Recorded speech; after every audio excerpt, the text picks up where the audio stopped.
Good evening, ladies and gentlemen. There are one or two gaps still here. We're expecting about 100 people, so it's really ever so good that so many of you have found time to come out tonight. I'm John Scrimshaw, and I'm chairman of the Parish Revitalisation Group, and I thought I would just start off with a little bit of a back of how we've actually got to this situation to talk about the presentation that's going to be done tonight. The Revite Group was set up in 2005 by Chiltern District Council to look at revitalisation matters in Prestwood and Great Missenden.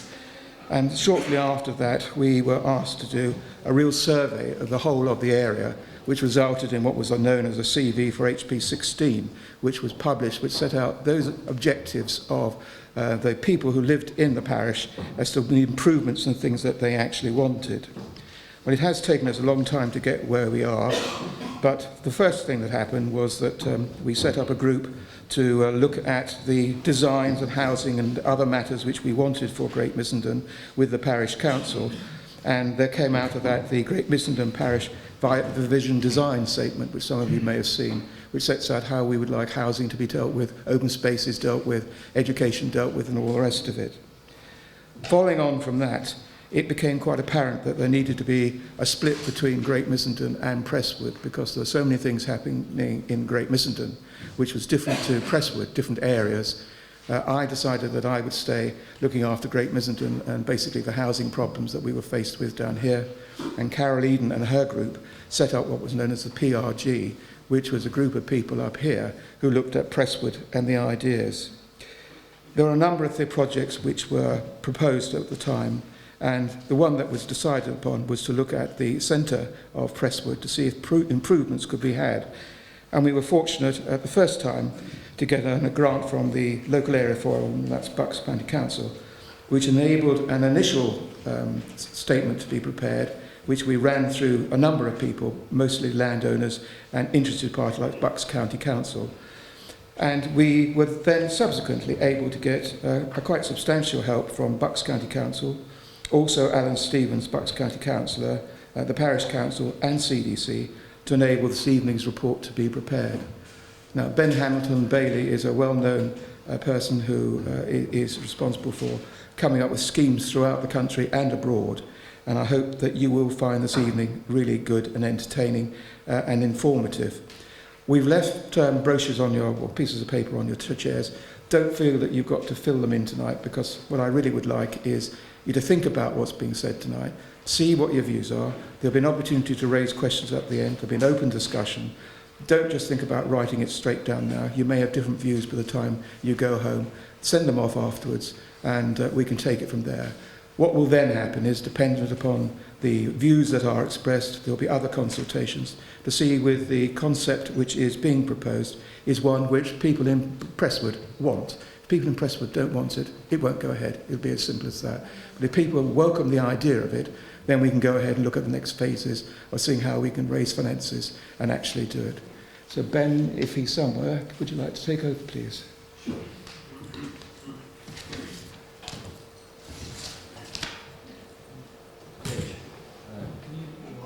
I'm on? Yeah, I think so. Can you hear at the back all right if I speak like that, and you see the screen okay here? Thanks for coming out this evening. And for the introduction, John. I feel slightly nervous about this because it's very good to see so many people, but it's also a pleasure to be back in Prestwood. It's always rather strange when over a significant period of time you're sitting thinking about a village and looking at your photographs and maps, and I feel like I've been living in Prestwood for the past few months, although actually I'm based in Bristol. But it's a place I've sort of become strangely familiar with over the last few weeks and months. So what I'm going to do this evening is just run through, first of all, a couple of principles that have guided our thinking and with the help and support of Carol and Barbara and other colleagues given us developed the brief for this project. And I'm conscious that some of you, some familiar faces here, were around, I think in October 2014, I think, when I spent the day here and we had a look at the village and some of the traffic issues, and I prepared some very initial thoughts that evening, particularly concentrating on what's happening about traffic in towns and villages generally. Now, I don't want to go through all that material again for those of you around, but I'll just touch on one or two of the main points. But broadly speaking, I'm sure you know, most of you, I presume, live here and are obviously familiar with the context. But Prestwood, as historically a kind of crossroads village on the plateau above the valley, but your sort of the traffic issues and much of the village life are dominated by the main Wickham-Missenden A road running through the village centre, Wickham Road and the High Street, and clearly that's a sort of a factor which determines much of the particular character of this area. So we're largely going to be focusing on this area at the centre of the village, the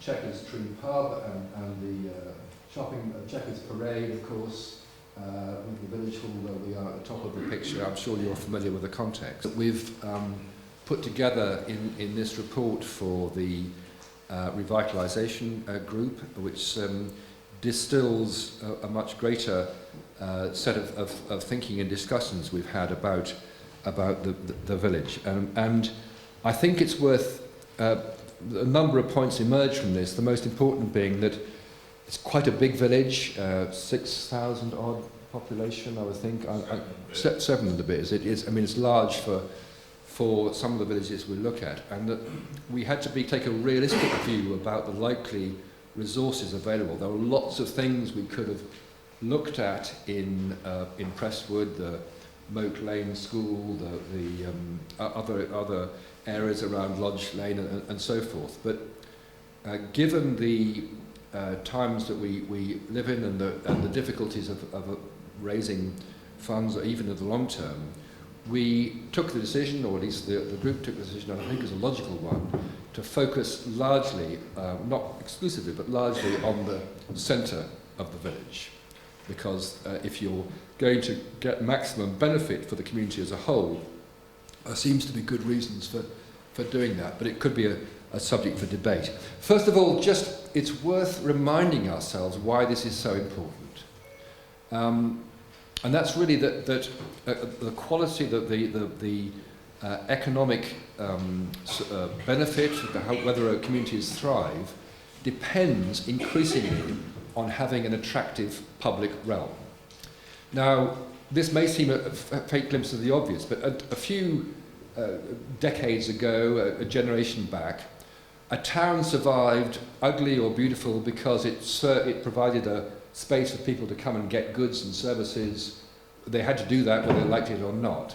Now we live in an age when either because of out-of-town superstores or the internet, whatever, you don't have to come into the centre of Prestwood. You don't have to get your meat from the butchers or your milk from the village store, whatever it is. You don't even have to socialise with people. You can do that over the internet.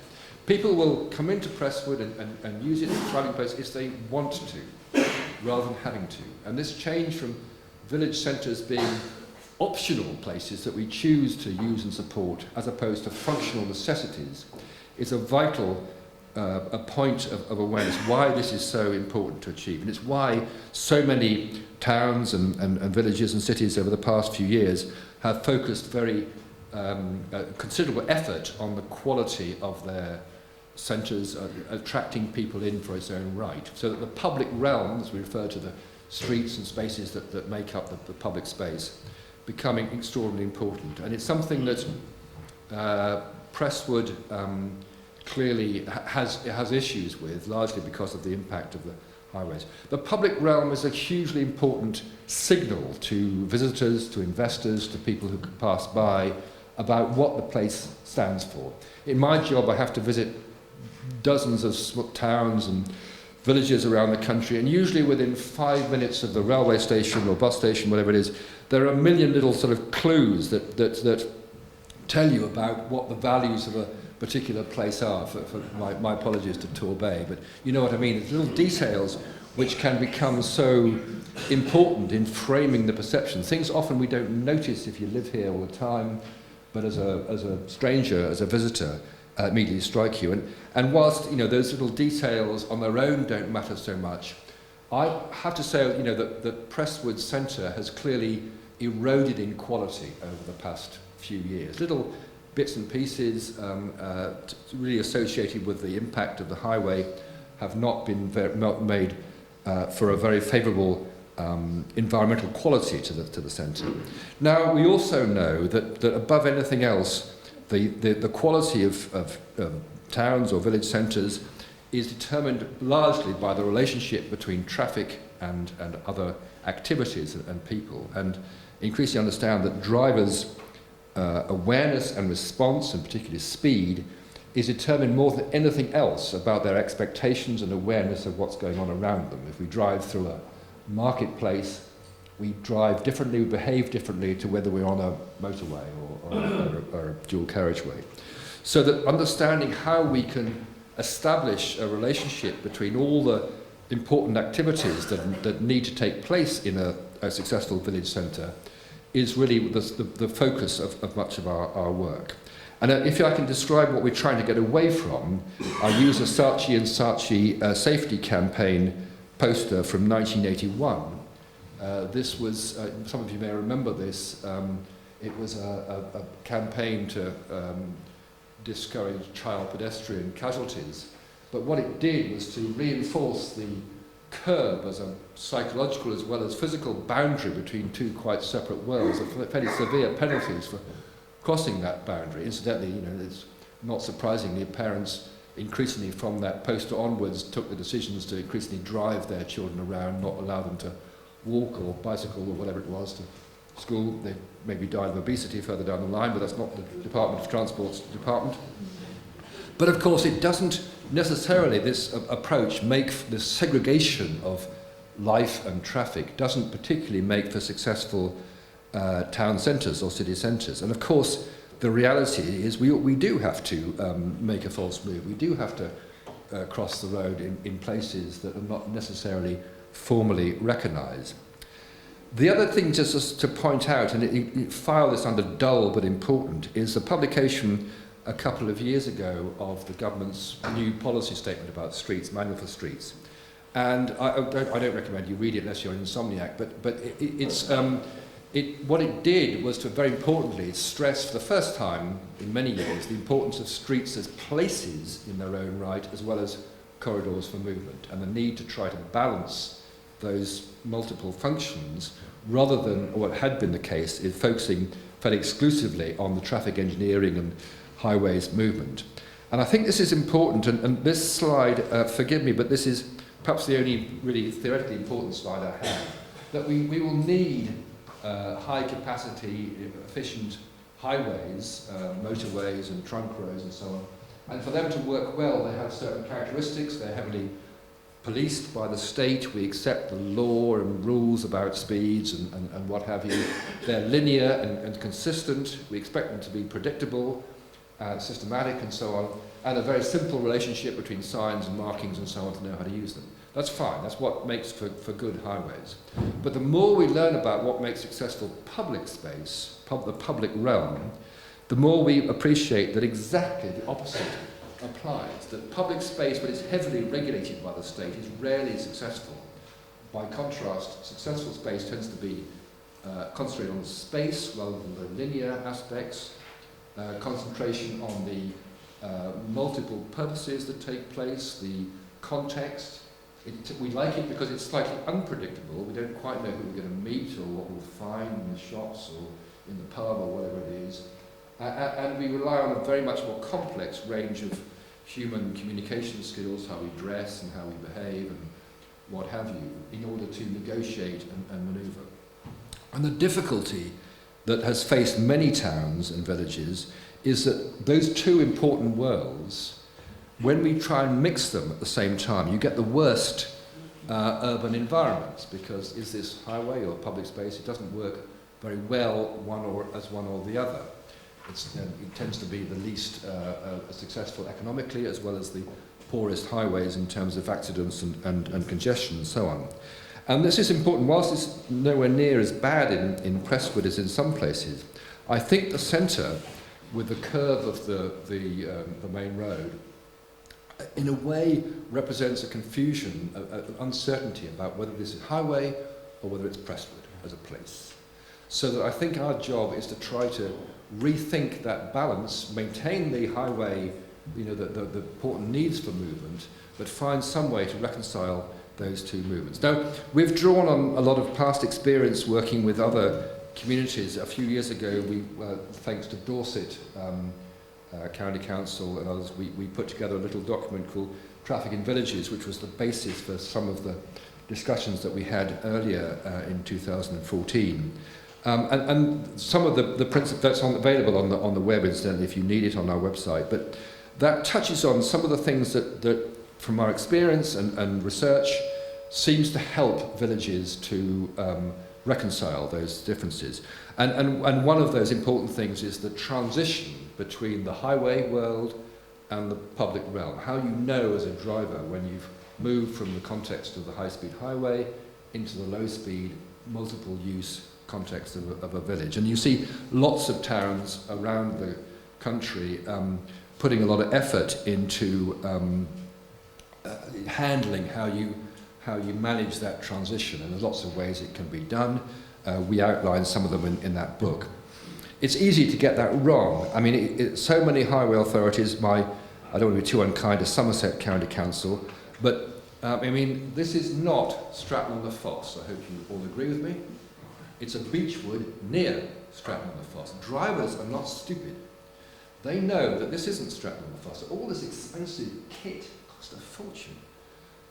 Completely counterproductive because it mismatches the driver's perception of where you are.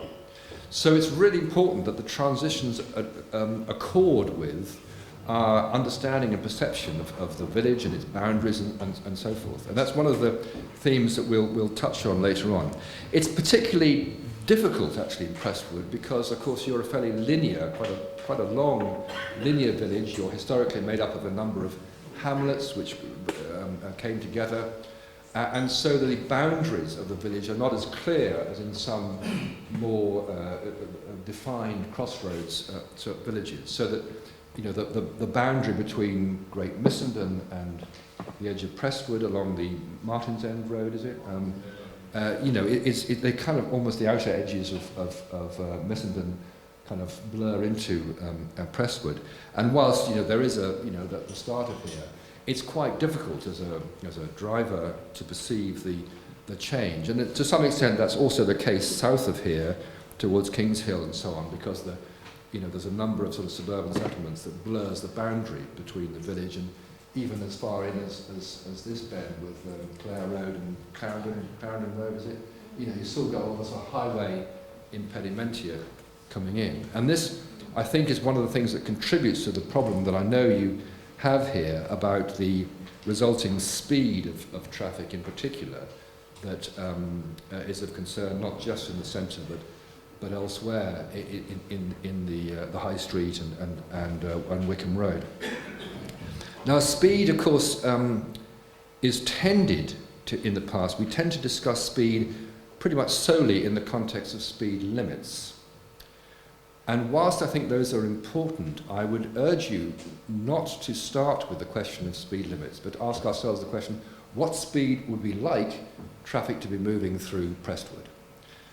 Clearly, 1 mile an hour would be inconveniently and bad use of the infrastructure. 100 miles an hour would be ridiculously inefficient because of the control systems you need. And so picking the decision, what speed should we aim to have traffic moving through Prestwood, is very critical, because if we decide, the difference between 17 and 22 is big. And in doing so, we're constantly aware that whilst obviously as speed goes up, as we sort of appreciate, there are a number of other disbenefits. Your likelihood of being killed or injured increases, of course, with the increase in speed, and the pedestrian comfort and likelihood of people allowing children to move independently goes up. But it's not a linear relationship. It goes through a very pronounced kink round about, I don't know, 16, 17, 18, 19 miles an hour. Interestingly, our human evolved design speed, our skull thicknesses and rib cage are built to withstand those speeds. And there appears to be, in other words, a qualitative relationship that takes place, or the change that takes place around about 20 mile an hour, 21 miles. People argue about exactly where that is. But it's an important question, because once we determine what would be the ideal speed, then you can design the streetscape and environment to address and achieve that speed. It's important because, of course, it determines how accessible streets are to people who are not young and fit necessarily, or not fully sighted, or elderly people, and so on. And that's important, particularly as the demographics change. We need to find ways to mark and to improve navigation in places that often in the past has been rather ignored by people. But of course, as the demographics of a place like Prestwood, I'm sure you're aware that the average age is going up and so on, it does mean that we need to be very clear about the broad range of people that we're trying to cope with. And this is important because, of course, we have to observe life and behaviour as it happens,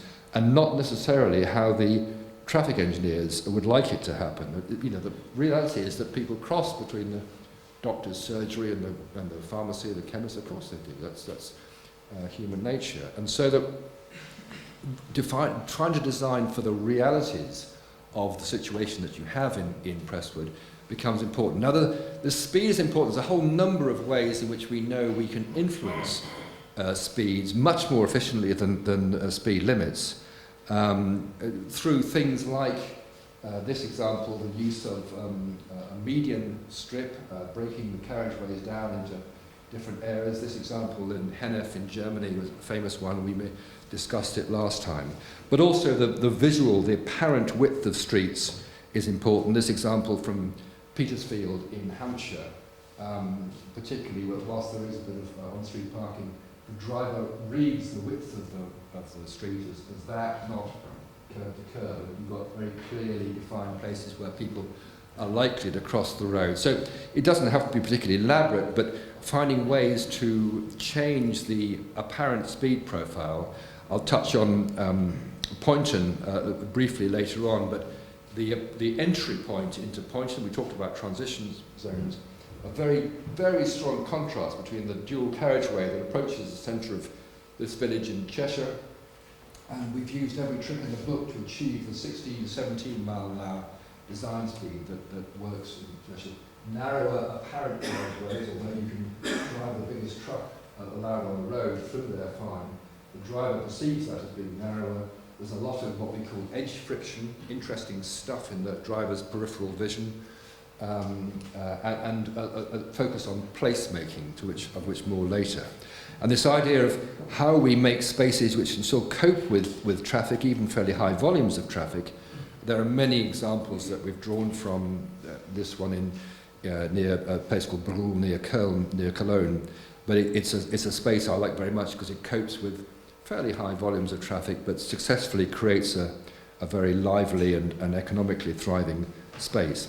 We also know that simple, rather mundane things can help. In the Meon Valley on the A32 in Hampshire, a number of villages that straddle this very busy road, is more busy than yours, had really difficult problems with speed.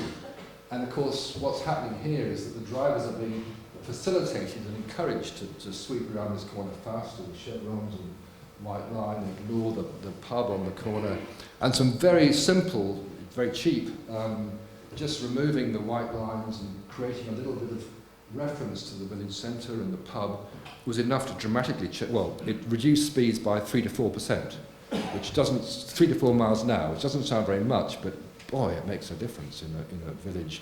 You know, how confident people are crossing the road and going to the pub or the village shop and so forth.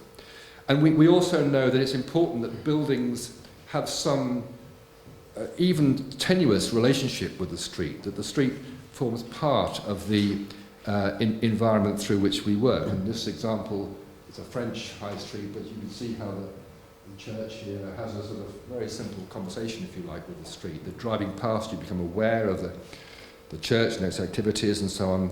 And other more modern examples, this one, a road runs past some shops and so on, and the road design has particularly avoided the linearity of most streets and recognises the rhythm and presence of the shops. And all over the country you find centres of places trying to move away from being mere traffic junctions with signals and barriers and all that stuff. This is in Preston in Lancashire. This is the centre of Preston. It's a pretty miserable place, and not surprisingly Preston High Street was in trouble, the Fisher Gate as it's called, and we just helped them just create a very simple place, recognising the way in which pedestrians tended to cross the space and working to find a way to still accept and allow traffic to move through, but at the speed that is appropriate to making crossings easy. I've mentioned Poynton in Cheshire. Poynton is perhaps the most interesting example of a village, small town really. It's a bit bigger than Prestwood, but it's a crossroads village, and over the years it's had to handle 26,000 vehicles a day going through the centre of the village. And like most crossroads villages, the church, the pub, the post office all grouped around this central junction, Fountain Place. And of course, as a result of the volume of traffic and the attempts to try to cope with it, not only huge congestion, but a very miserable environment in the middle of the village. And surprise, surprise, given that, again, villages become voluntary places that people only come to if they're attractive, very few people were coming into Prestwood. Nobody sat on that bench for pleasure. And a high street was dying as a result. There were 16 empty shops out of 32. So we were involved in just rethinking a master plan for Prestwood, involved in generating the high street and a new supermarket, but importantly, addressing the focal point of the village, this Fountain Place as it's called, which involved, as I mentioned, handling the transition entry point into the village very specifically. But most importantly, it was a rethinking an example of how the junction could be handled without traffic. We took the traffic signals out.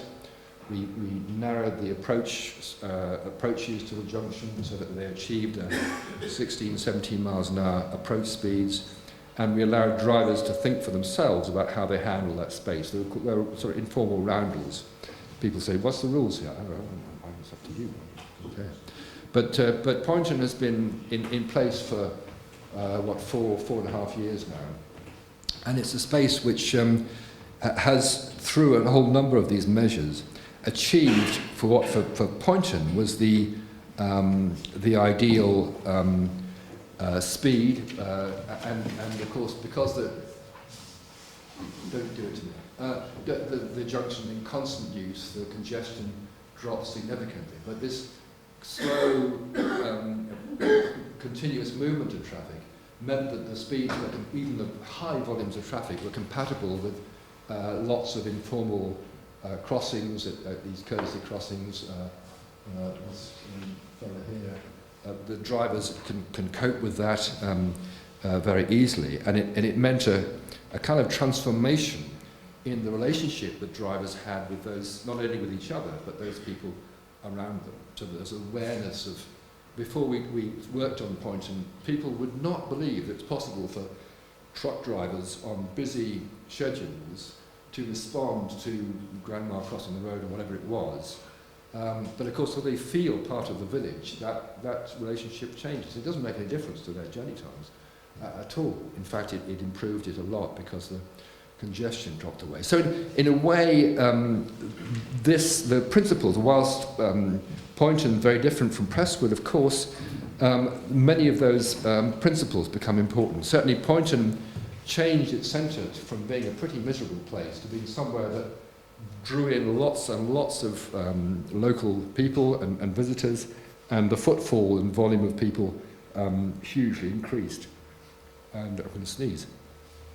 And use of sort of strong courtesy crossings and so on transformed that centre. Sneeze.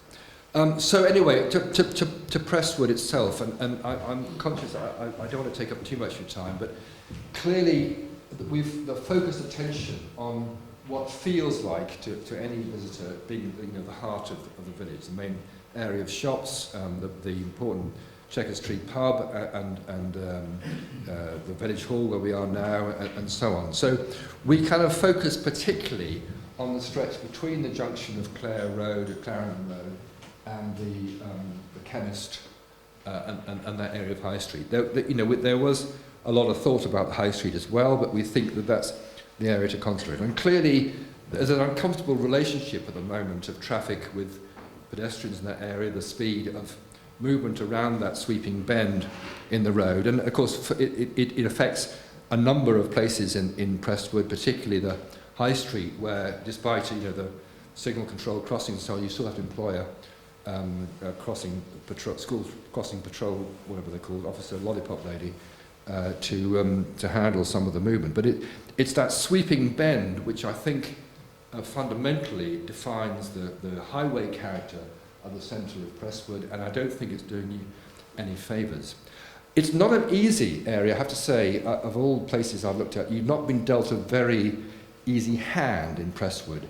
There's not much additional space, publicly owned space, available. You've over the years, understandably built up this very intensive use of cars on the parade, understandable for shopping, but as any shop trader will know, the more visible and accessible your shop is, the more easy it is to attract business. And screening your nice shop fronts with a lot of intensive cars is not a particularly helpful process, although it's rather inevitable over time. And we're very conscious, of course, that this space is privately owned, so there's limited amount of decisions that we can take, but there's a basis for negotiation that we try to maintain car parking as far as possible, not easy to do, but try and find ways where it has less detrimental impact on the shops themselves. That just as a broad principle, as a shop trader, you need to avoid blocking your shop front if you possibly can. But there's some other issues about parking we'll come back to. But you've got a high street which there's limited scope for a lot of movement because of the widths and so forth. There is a certain amount of activity there which naturally keeps the speeds not too far from 30. But that bend in the road at the centre is a difficult one, particularly, of course, as I'm sure you're all aware, a huge number of people cross the roads where pedestrians want to go. I mean, what we call the desire lines. And some cross at the zebra crossing and so on, but it's not really on the central desire line. It's not where people, the pub, the shops is really what the chemist and doctor's surgery is what defines the relationship. So I think that there's a good, don't you do it to me, you horrible thing. There we are. Come back. It'll do it in a minute. There you are. Good.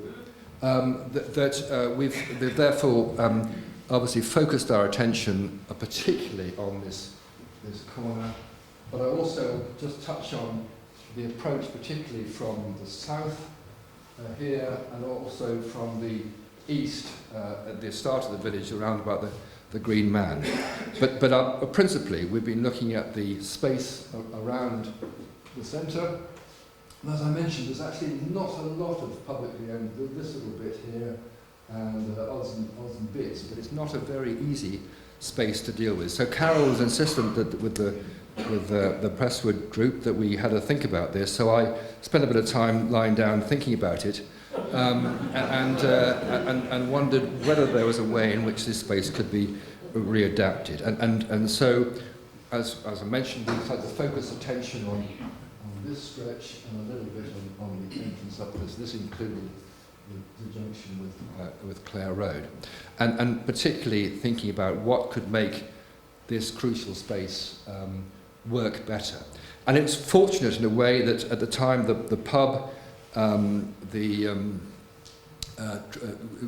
reinvestment and confidence emerging in an excellent refurbishment, and sort of it's very encouraging to see that confidence. And we've kind of tried to build on that that aspect in that the Chequers tree has become very central to our thinking about this place, that traditionally a village centre has either a church or a combination of post office, pub and so on. You don't have the church in your centre, but you have this pub which really is an important presence on this corner. There's also this bit of sort of fairly wasted space, publicly owned. It's apart from the dog lavatory, there's not really a lot of benefit you're getting from it, and space in the middle of villages or towns is important. So go back to the principles. I mean, it seems to me you can either have your village being handled as a predominantly through route, high-speed traffic, get maximum vehicles through, or you can handle your village as a place. Still cope with traffic, but the emphasis being on the qualities of place. And that's what we've been trying to do for Prestwood. We were helped by the fact that the Prestwood group had already been thinking about this and had begun to sketch out some early ideas, and we picked up on some of those and began to explore a whole number of different options. I won't go through these in detail, but they developed that double roundel idea, but also misunderstanding of the checkers. I mean, I began to think about a checkerboard before we learned the true definition of the derivation of the name. But some different aspects of maybe splitting the high street to emphasise Moat Lane or Wickham Road with Honour End Lane. It actually didn't work too well, but we explored that a bit. And other aspects of placemaking, which began to help us to think through what. And the sort of way we've wound up approaching this is to try to create a lower speed bend in the road, to get away from that sweeping curve. And what this does, it's very minor, very subtle changes, but we've shifted the alignment here just a little bit towards the pub and getting a slightly more space outside the post office and the estate agent and the village store here. And what that does is to allow for essentially a sort of little double bend, a little bit more, it requires a little bit more awareness by drivers, and that's we've combined that with an approach to the space overall, which we'll come back to. But that being the focal point with the checkers tree and the village shop and so on, a bit of emphasis on Village Hall and Sainsbury's, an important transition point as you enter the village from the south. So we've begun to work that up. What could this space be? We've used this idea of an emphasis on the quality of the space, the unifying of various disparate bits, this wonderful which is a tree on the corner. Is it a beech? I don't know. And also thought about this space. Clearly, we don't, it's privately owned, so it's up to the owners. But we tried to suggest that we keep a sort of at least a strip outside of the shops, so there's space for trading activity and looking in shop windows and moving between shops and so on. You could arrange the parking differently. If it was this arrangement, you get slightly more parking in, and it makes the shops a little bit more potentially visible and so on, accessible. But generally we've tried, this is about 22 spaces, I think there are around about 20 at the moment. But one thing we have suggested is that there's one sort of a parking space that projects forward here. This wouldn't matter, that's fine, but there's one space which projects right forward, and even if we did nothing in the village, I wouldn't recommend this good policy, parking a van or a car so close to the front of the post office and village store. This one space, I think, is doing a particularly lot of detrimental to the quality of the space. So we lose one space. It's this one right at the northern end of the car park. But coming back to the broad plan, it's one that tries to combine a coherence to the whole space through surface treatment, little paving details that might connect the street to the space, and a series of recognition of where people are likely to cross the road. There's a strong desire line towards Sainsbury's and out to is it called the Gables? Giles Gate. Towards the village hall. A lot of people are crossing at that point. But I think that this southern end here is particularly important to give you a good transition space. And at the moment it's pretty sort of wide and featureless. It doesn't really read as the start of a village centre. And I think some very minor changes in the alignment and these hugely wide spaces that pedestrians have to cross at the moment is unnecessarily wide for the traffic. And if you can get an idea of, this is just a sketch of what might be done, the use of a few additional trees here begin to give you that edge friction, removal of any centre lines, and a sort of a visual narrowing of that space, giving a bit more emphasis to the important pedestrian routes into the centre, so people walking from Lodge Lane and the south. We also, I think, need some additional attention, just a few little details. You see, we're suggesting a sort of slight visual narrowing throughout. But here, where I think Sainsbury's is an important destination, as is the village hall and bus stop. And I think that those spaces could do with just a bit more attention. At the moment, the street, Wickham Road, sort of sails past all these important things without much recognition. And I think, some very minor changes in the way that the street is managed could help enormously to achieve a lower design speed. We could keep the crossing there if necessary, but I think that inevitably a lot of people will cross the bus stop and village hall here, and I think that might help. I'm going to move briefly to the eastern end of the village, because I think that this, as I mentioned, the approach to the high street is a difficult one, important one for drivers coming in the Westwood and southerly direction. At the moment, again, the start of the village is quite difficult to announce itself. I think most people will accept that this is Green Lane here. I'm sure you recognise this, the Green Man and so on. And it's kind of here that the village really begins. But at the moment, again, the sweeping line of the street doesn't really help you. And certainly for a driver, this still feels like a kind of 40, 45, you feel comfortable at 40, 45 miles an hour here. And of course that does a lot of damage further in. So again, some very minor changes I think would be possible, particularly with a partnership with the owners of the Green Man and others, to slight changes in the presence, make a stronger front of house presence to the pub and this car parking area. Again, a slightly stronger, sort of narrowing, a slightly stronger pedestrian presence on Green Lane, particularly to just discourage some of the rat running through Green Lane and, is it Lodge Lane? I don't remember. And a bit of at least visual narrowing on the frontispiece of the pub. You can incorporate the bus stop still, and you still get two large vehicles through here, but it feels really narrow, so you really have to take notice of this as the start of the village. And I don't think it would be a particularly elaborate or expensive process. It is difficult because you have this long high street, it's a long way into the centre, and we thought long and hard about whether we put effort into little groups of shops that exist. But I think that whilst you could do that, I think at this instance we should continue to concentrate on the centre itself. Of course there's the co-op and the car park which have their own focus, and they're almost close enough to the centre to work with them. But I think that our view was it's at this point, it's at this point as you enter the centre, there's a slight widening of the footways, the chemist here. That's the point where you really want to influence change. And the pub, whilst it's very important for the southerly approach, doesn't really announce itself in this direction.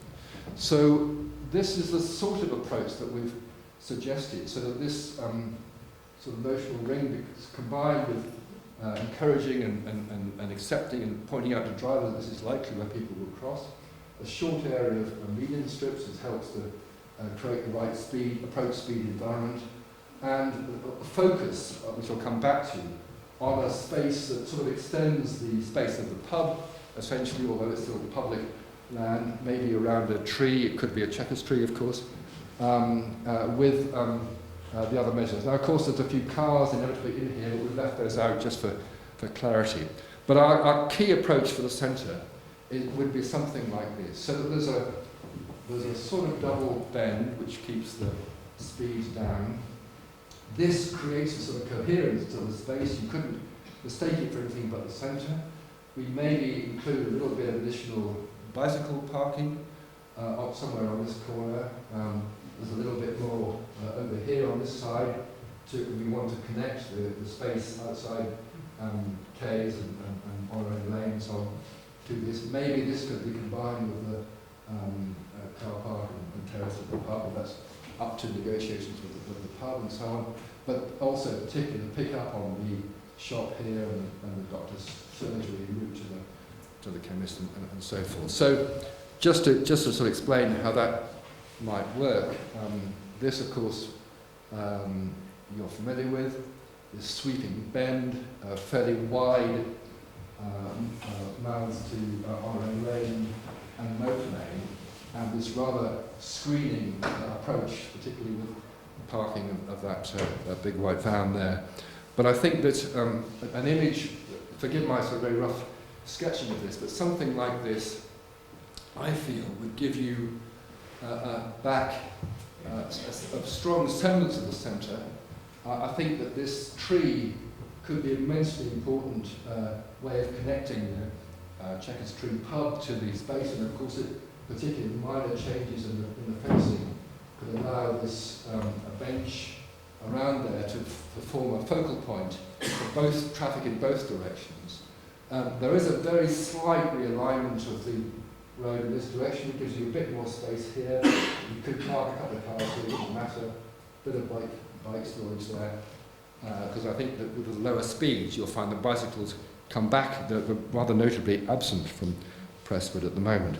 So essentially, we've tried to include those sketches and recommendations. Do you want a drink of water? There's one behind the curtain. That would be very kind, thank you. It's been passed by the management.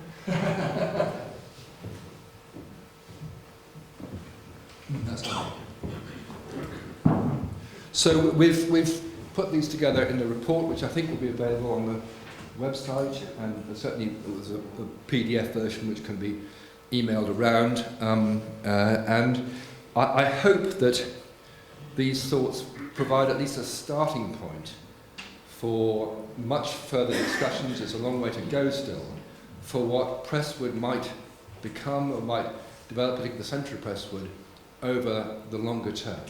And unless you start with a vision for that, of course, you'll never get there. But it's been an interesting exercise, and we'd love to know your responses. We may not be able to do that all this evening, but using the bits of paper that have been sent around, or Twitter for you hipsters around at Ben H. Bailey or whatever, whichever way you want, we'd love to know your views, because achieving a consensus about this is really essential. If generally people want to go in different directions, then we've got to start again. But I would recommend this to you, and I'd like to after these years leave a copy of a printed copy of the report with John. And thank you very much for your